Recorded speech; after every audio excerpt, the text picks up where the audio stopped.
You should never ignore your feelings.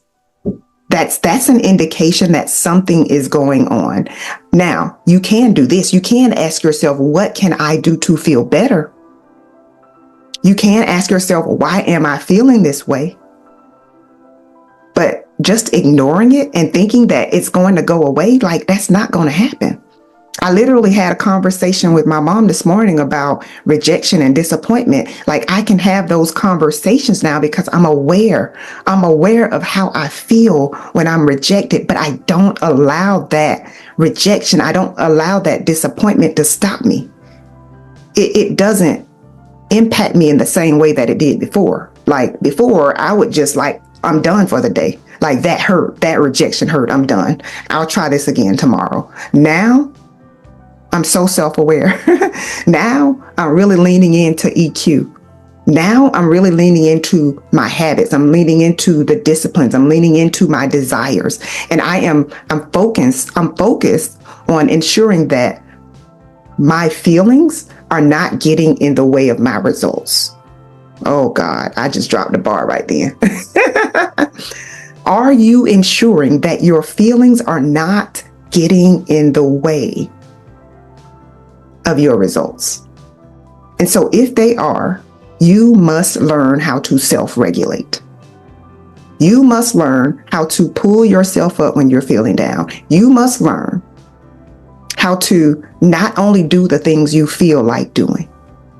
You must learn to step out of your comfort zone. You got to figure out how to, like, I got to go after this thing. I'm nervous about it. Maybe you don't like being on video. Maybe you don't like marketing. Maybe you don't like sales. Maybe you don't like speaking in front of other people. Whatever that is, if it is a hindrance, you must address it. If your emotions are a hindrance, you must address those emotions. If you have angry outbursts and you go off on people, like that's not something for you to just like, oh, I'll work on that. No, it's a must. If you want to excel into a place that you've never been to before, if you're desiring promotion, like if you're desiring relationships that are fulfilling and rewarding, you've got to become a better person. You've got to become a better version of you. Like it's a constant work in progress. And so I've had to pause before reacting. That's a part of emotional intelligence. I'm self-regulating. I'm asking myself questions. You get an email at work and you're like, huh, what did they just, and then you just fire back. Like take a pause. It's killing your ability to get the promotion that you want because you're not responding the right way. You got to be professional. You gotta name that emotion, and then you got to regain control of you. You can't allow people to just cause you to snap and pop off and curse them out. Like in this season, you got to say, I'm not doing that anymore. I'm not that same person. And then you've got to learn how to process your emotions before responding. Stop just saying stuff before thinking through what you're saying. Think about the person on the receiving end. Oh, I don't get, no, but you want to make money, but you want to build a business, but you want to be a leader. Well, you got to take a step back. You got to process some stuff. You got to regulate yourself.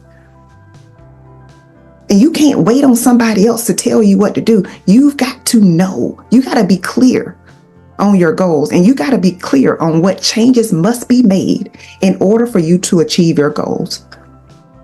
And then last but not least, you got to build resilience in yourself. You got to have that bounce back.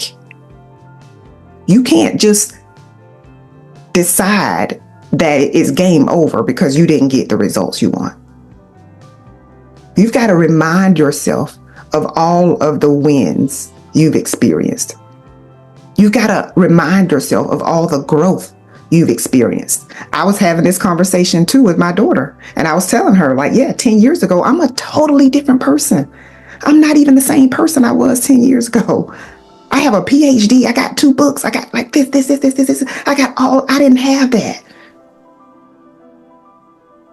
And so if you are the same person you were 3 years ago, 2 years ago, 1 year ago, I need you to develop a growth plan for yourself. I need you to build that resilience to where you are not stopping and starting, and you're not getting so frustrated that you're throwing in the towel too soon.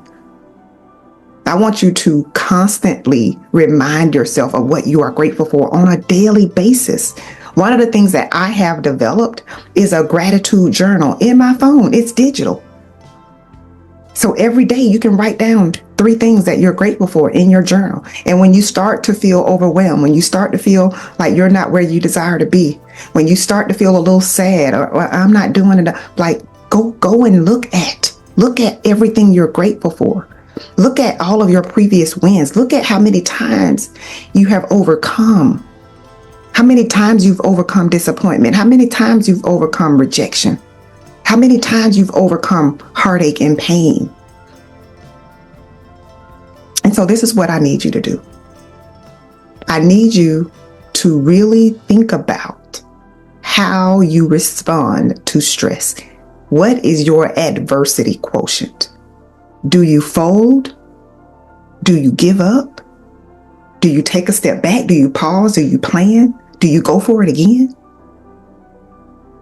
So I want you to share with me in the comments, like when you get overwhelmed, when you get news that you weren't expecting to get, like, what is your response like? Do you have a strategy? Do you have a coach? Do you coach yourself, right? I want you to really think about that. But if you got a strategy that you use that works for you, share it. It may just help someone else. Until next time.